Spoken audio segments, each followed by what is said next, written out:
Hola, ¿cómo están? Les saluda Lionel Germán Acosta Campos, director del Laboratorio de Embriología de Gestar Perú y director del Laboratorio de Citogenética de GENOR. Quiero dar la bienvenida a cada uno de ustedes a este nuevo curso del Instituto GENOR, el curso online Laboratorio de Embriología Gestar Perú.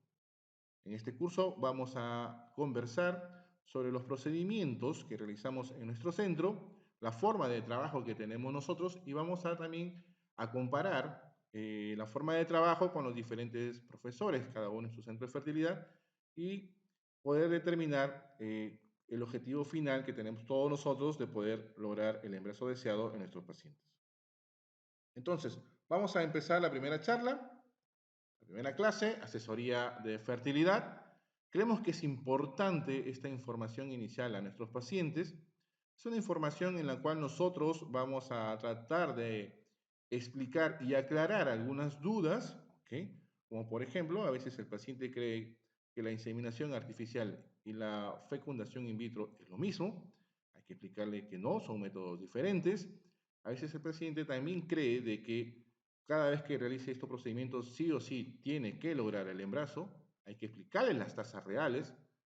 Nos ha tocado por ahí la experiencia de que la paciente cree de que si nosotros obtenemos 10 óvulos de una aspiración folicular en una fecundación in vitro, son 10 bebés que va a tener. O sea, hay que explicarle que no todos los embriones van a desarrollar, que existen tales probabilidades dependiendo cómo está la calidad ovocitaria, entendiendo cómo está la calidad espermática, ¿no? Entonces, y explicarle que probablemente quizás por ahí no tengamos embriones que transferir o puede que lleguen más de 2 o 3 o 4 embriones. Entonces, creemos que la información de la asesoría de fertilidad en todo centro de fertilidad es importante, ¿no? Para que el paciente pueda ingresar a estos procedimientos sin tener dudas. ¿Ok? Entonces, vamos a mostrar los slides tal cual nosotros conversamos con nuestros pacientes. Lo primero que hay que definir qué es infertilidad. La infertilidad es la enfermedad del aparato reproductor definida por la imposibilidad de poder lograr un embarazo clínico después de 12 meses o más de relaciones sexuales sin protección regular. Entonces, cuando la pareja viene intentando tener un bebé y ya va más de un año sin poder lograrlo, entonces es hora ya de visitar al experto. Pero esto no es una regla de 100. ¿Qué quiere decir? Si la mujer tiene más de 35 años, solo basta esperar 6 meses. Si en 6 meses no se ha podido lograr el embarazo, entonces tenemos ya que acudir al especialista para poder nosotros evaluar a ambos, determinar cómo está la calidad seminal, determinar cómo está la reserva ovárica en estos pacientes y determinar por qué estos pacientes no están logrando el embarazo que tanto desean. Entonces, ¿qué sucede si la mujer tiene 35 años o más? Las mujeres nacen con un número fijo de óvulos que permanecen latentes en los ovarios y se van liberando mes a mes durante el ciclo menstrual. Esto quiere decir, si una mujer tiene 20 años, sus óvulos también tienen 20 años. Y si una mujer tiene 40 años, sus óvulos también tendrán 40 años. Y hay que entender de que los primeros óvulos, en salir, en liberarse, son los mejores óvulos, quedando los óvulos de menos probabilidad y que puedan presentar algún tipo de problema genético, ¿sí? Al final de la etapa de la ovulación, es decir, ya en los años 40, cuando la mujer tiene 42 años, y es por eso que disminuye la posibilidad de lograr un embarazo, es más bien aumenta la posibilidad de tener abortos espontáneos y aumenta la posibilidad de poder tener un bebé con algún tipo de síndrome. Una de las principales causas de infertilidad femenina es que los óvulos empiezan a tener un número anormal de cromosomas. Este número anormal de cromosomas, hay que recordarse, se llama neoploidías, y mientras que la mujer envejece, estos tipos de óvulos, que quiere decir estos tipos de óvulos que tienen estas neoploidías, cada vez es más prevalente, y es por ello que las posibilidades de embarazo disminuyen y las tasas de aborto empiezan a aumentar. La infertilidad, ¿a quiénes dan? En realidad puede dar a cualquiera. Se dice que actualmente una de cada 6 parejas en edad reproductiva tiene este problema. Estamos hablando entre un 15 a 20% de la población en edad reproductiva no va a poder lograr el embarazo que tanto desea. Ahora, según los estudios, se ha determinado que el 50% de los casos de infertilidad se debe a un factor masculino y un 50% a un factor femenino. Si lo queremos nosotros desglosar, 40% a un factor femenino, 40% a un factor masculino y un 20% que ambos tengan problemas. Entonces, es importante que ambos puedan acudir a un centro de fertilidad, ambos se realicen pruebas. Ya debemos de dejar de lado, explicar al paciente que dejemos de lado ya el machismo, que es lo que más ocurre en estos tipos de casos, donde el varón siempre va a mencionar, yo no tengo problema, yo he tenido 2, 3 hijos, ahora no puedo tener hijos, pero como ya tengo hijos anteriormente, yo no soy el problema, es mi esposa.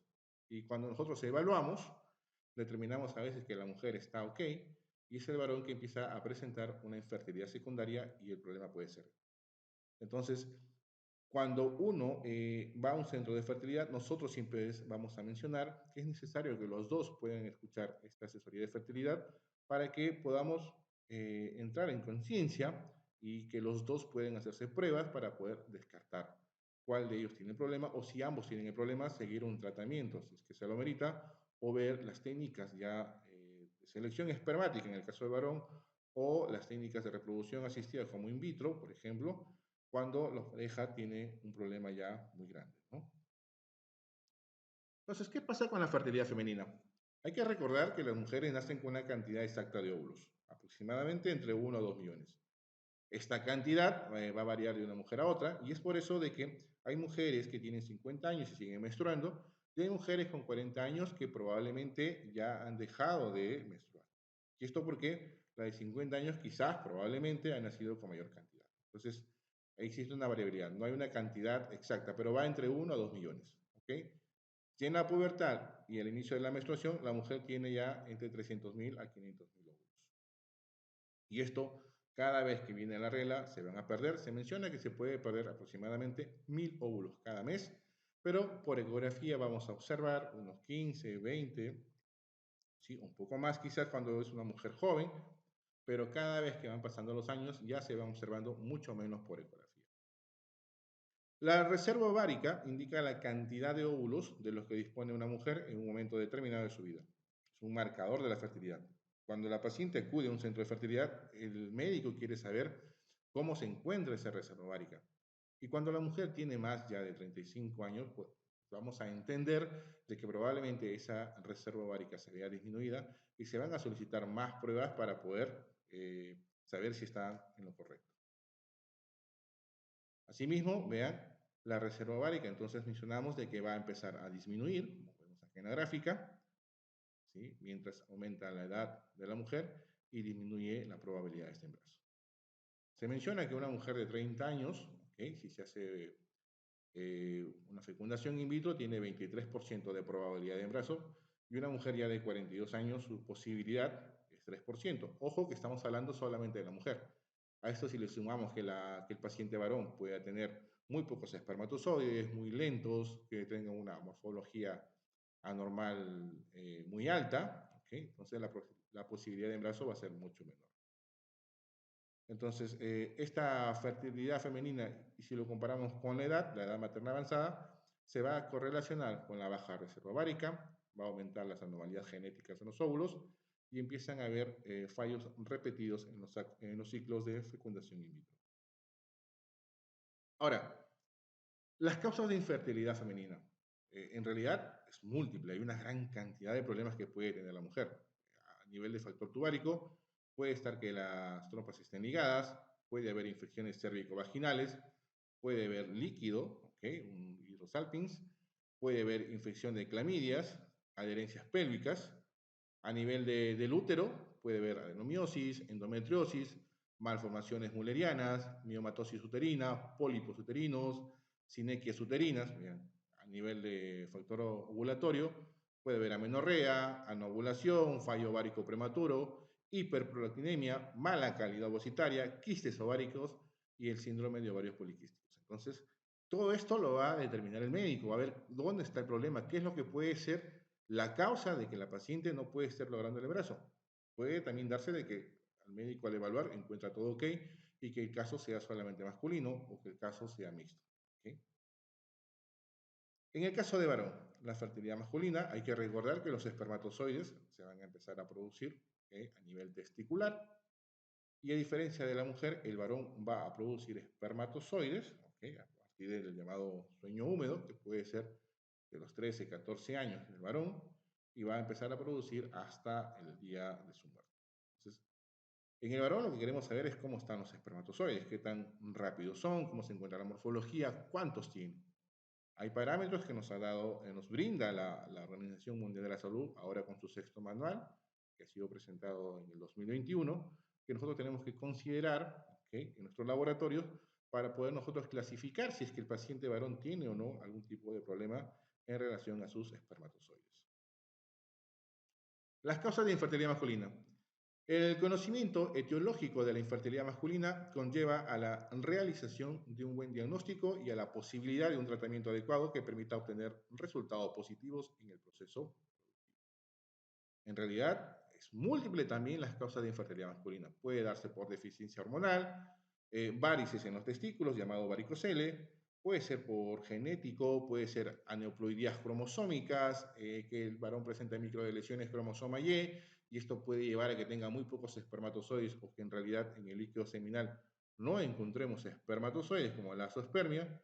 También por factores como por ejemplo obesidad, tabaquismo, alcohol y también la edad, enfermedades crónicas y existe un alto porcentaje de origen desconocido. Entonces, ¿qué vamos a hacer? Perfecto, ya explicamos qué es infertilidad, ya le explicamos al paciente las causas de infertilidad femenina, las causas de infertilidad masculina. ¿Qué es lo que vamos a seguir con el paciente cuando el paciente ingresa a nuestro centro de fertilidad?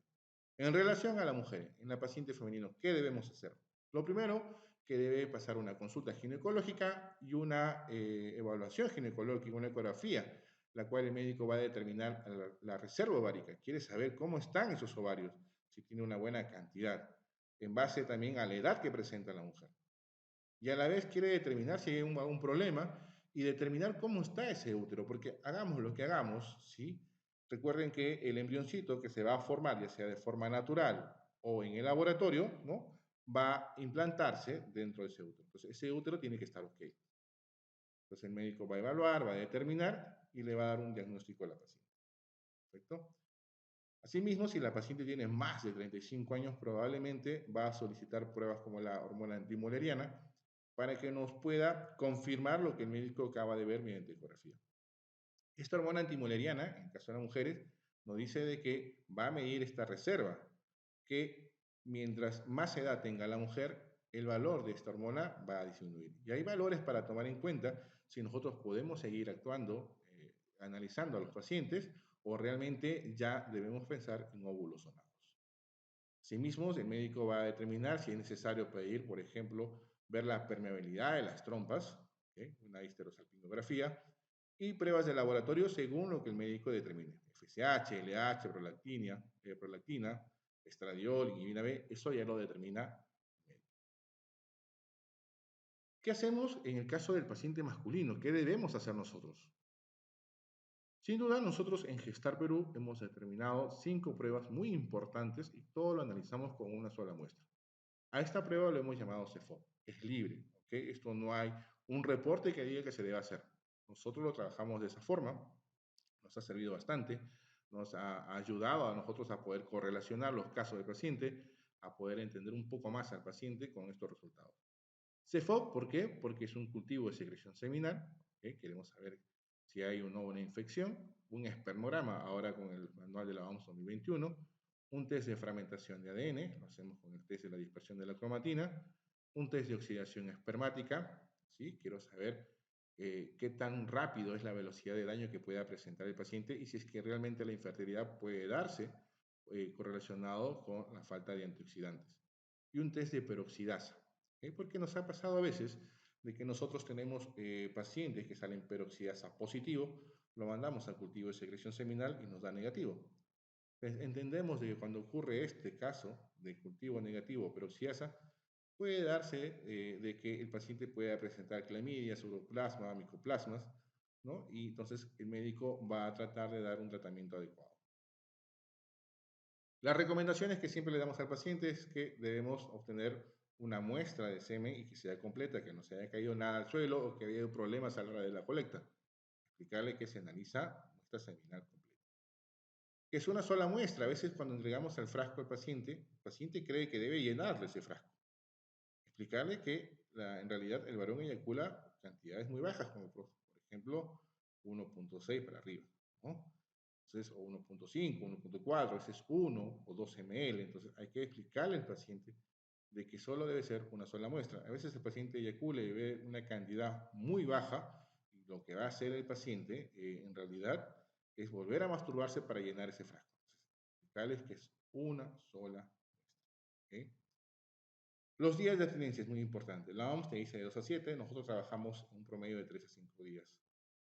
El paciente no debe presentar gripe, no fiebre, no alcohol, no cigarros, al menos una semana antes de hacerse las pruebas, para que no quede la duda de que quizás la calidad seminal se vea disminuida porque haya tenido fiebre y recién hace 2 o 3 días y eso haya sido la causa, ¿no? Entonces solicitamos que todo esto al menos tenga una semana que haya pasado, que no tome medicamentos.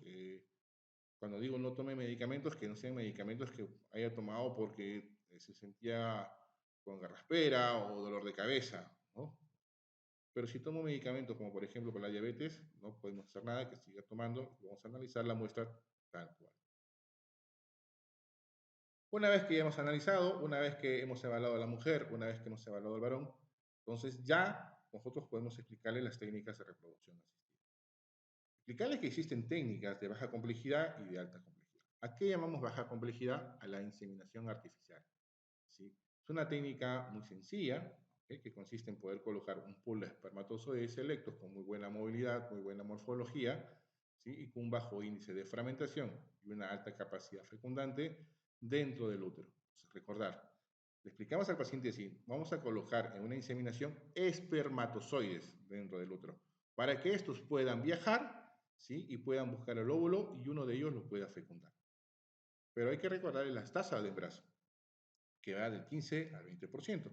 Hay que recordarles qué pacientes van a este procedimiento. Siempre nosotros, por ejemplo, en Gestar Perú, son mujeres menores de 38 años.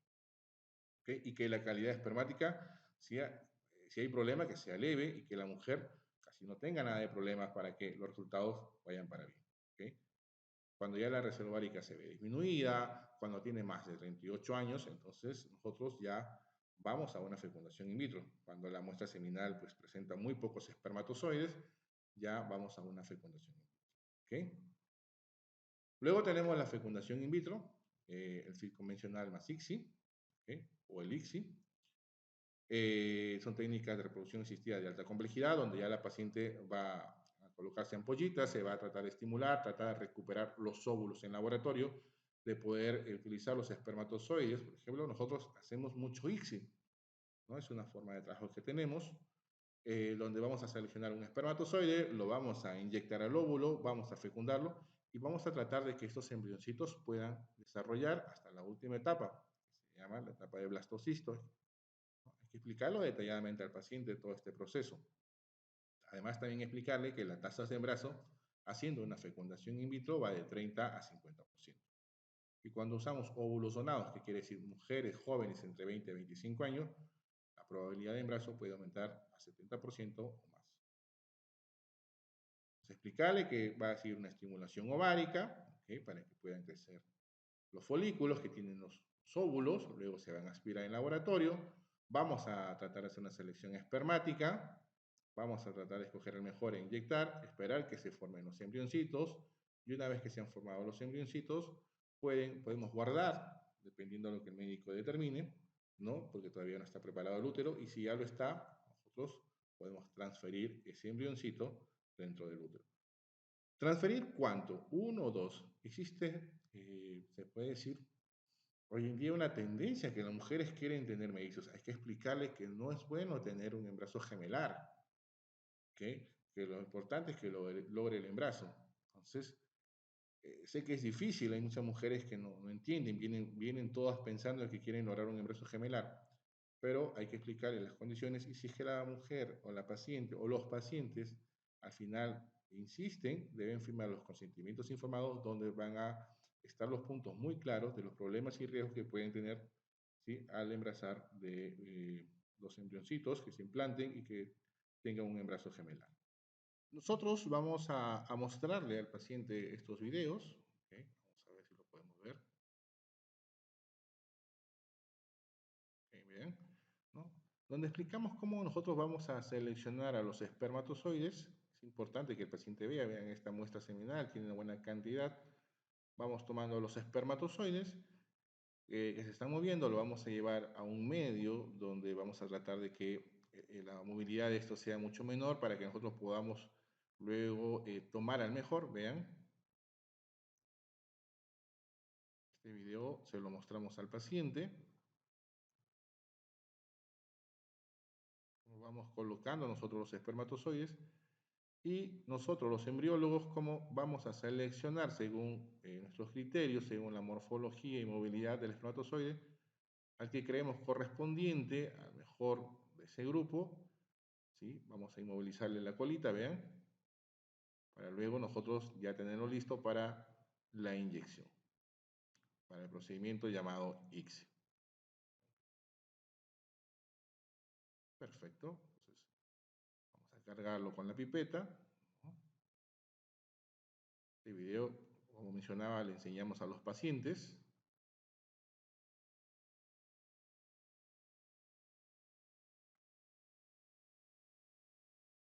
Perfecto, entonces luego nosotros vamos a mostrarle el video del ICSI, ¿no? En qué consiste. Le explicamos de que tenemos al espermatozoide que hemos seleccionado. Lo vamos a acercar, vean, vamos acercando. Y luego vamos a inyectar. Primero vamos a aspirar un poco para poder romper la membrana y saber que estamos dentro del óvulo. ¿Ven? Okay. Ahí ya hemos roto membrana y vamos a dejar el espermatozoide dentro del óvulo. Y de esta forma nosotros aseguramos la fecundación. Perfecto.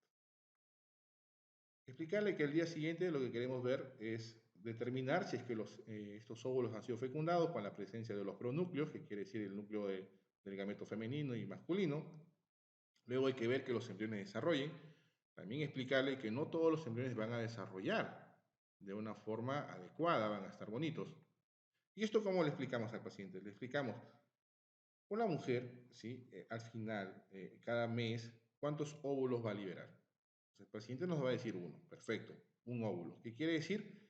De que inicialmente la mujer, en este caso la paciente, podría haber tenido unos 10, pero el cuerpo selecciona al mejor, ¿okay? Y ese es el que libera. Si tienes relaciones sexuales en el momento que estás ovulando, ¿no? Probablemente vas a lograr un embarazo, ¿sí? Y un embarazo único. Lo mismo va a pasar en laboratorio. De todos los óvulos que nosotros obtengamos, la intención es que al menos llegue un embrión. Hay que también tener en cuenta de que el laboratorio puede dar chance, ¿okay? Puede dar chance a otros embrioncitos que el cuerpo no lo va a hacer. El cuerpo es tan sabio que selecciona el mejor, entre comillas, ¿no? Al que cree que es mejor. En el laboratorio va a dar chance a algunos y es por eso que podemos tener más de un embrión en la etapa final. Pero no todos los embriones, hay que enseñarles con la gráfica, van a llegar a la etapa. ¿Okay? Y luego en el día 5 o día 6 vamos a determinar cuántos embriocitos han llegado a la etapa de blastocisto, determinar su categoría, ¿no? Dependiendo de la masa celular interna, decirle que ese es el bebé, estas son las células que forman la placenta, bebé, placenta, ¿no? Y nosotros vamos a clasificar y dependiendo cómo se encuentra el endometrio del útero de la mujer, vamos a determinar si vamos a guardar o criopreservar hasta que el médico nos diga o vamos a colocar, ¿sí? Dentro del útero, proceso llamado transferencia. Asimismo hay que decirle, ¿no? De cada 10 óvulos que usted presente, señora, que se aspire, y hablemos de óvulos maduros, quiere decir óvulos que se pueden trabajar, en realidad esperamos tener 1 o 2 embriones en la etapa final, de muy buena calidad. ¿Que puede lograrse más? 4, 5 o 6, es verdad, también. ¿Que puede que en la etapa final, en el día 5, día 6, no tengamos embriones? También. Esto debe quedar muy claro al paciente, porque ellos creen que de 10 óvulos son 10 bebés. Entonces hay que explicarle. Y aunque no lo crean, cuando uno le explica de un inicio, si por A o B es el caso de que no llegan embriones, los pacientes ya sabían, están preparados, ¿no? Ellos te van a conversar, te van a decir, bueno, queremos volver a intentarlo, o ya hemos decidido pasar a una etapa de ovodonación. Pero cuando tú no le informas y al final, en la etapa que ellos están emocionados, le dices, no tenemos embriones que transferir, wow, el paciente libera su furia, creo, nos empieza a reclamar que no le informaron eso, que no se hubiera hecho, Entonces es importante que toda esa información que nosotros le brindemos al paciente sea desde un inicio y que sea el paciente que decida si lo va a realizar o no. ¿Perfecto? También hay que mencionar que cuando las mujeres son mayores de 35 años, las probabilidades de que un embrión presente alguna anomalía genética o un síndrome, y siempre nosotros recalcamos al síndrome de Down, por ejemplo, ¿no? Es alto ya la probabilidad a partir de los 35 años, y es por ello que si se va a hacer un ciclo de fecundación in vitro, deberíamos analizar los embrioncitos.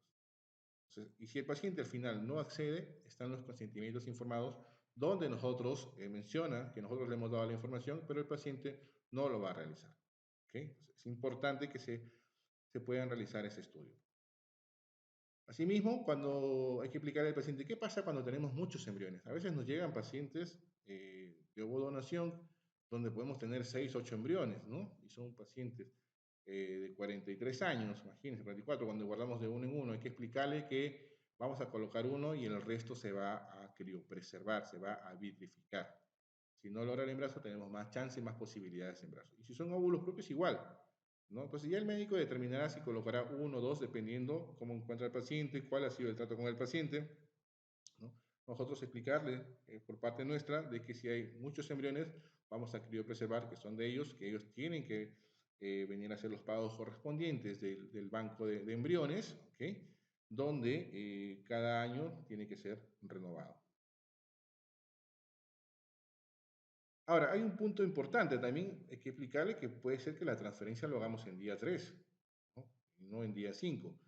¿En qué caso hacemos nosotros esta transferencia día 3? Cuando, por ejemplo, la paciente tiene un solo embrión o dos embriones, o se le ha aspirado un óvulo o dos óvulos, entonces, y presenta el endometrio muy bueno. Entonces, solo transferimos día 3 cuando tenemos esa cantidad mínima y se va a hacer transferencia en fresco.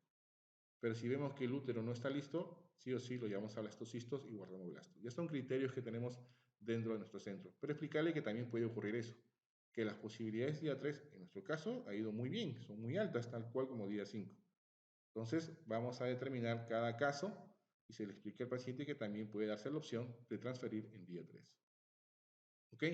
Entonces, es importante de que el paciente pueda recibir toda esta información inicial.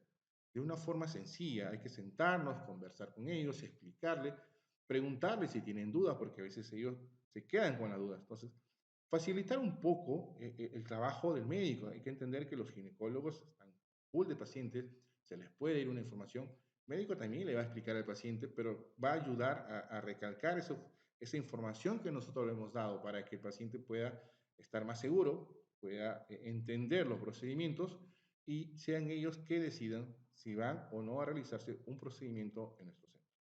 ¿Perfecto? Entonces, hasta acá la primera clase. Nos vemos en la siguiente clase.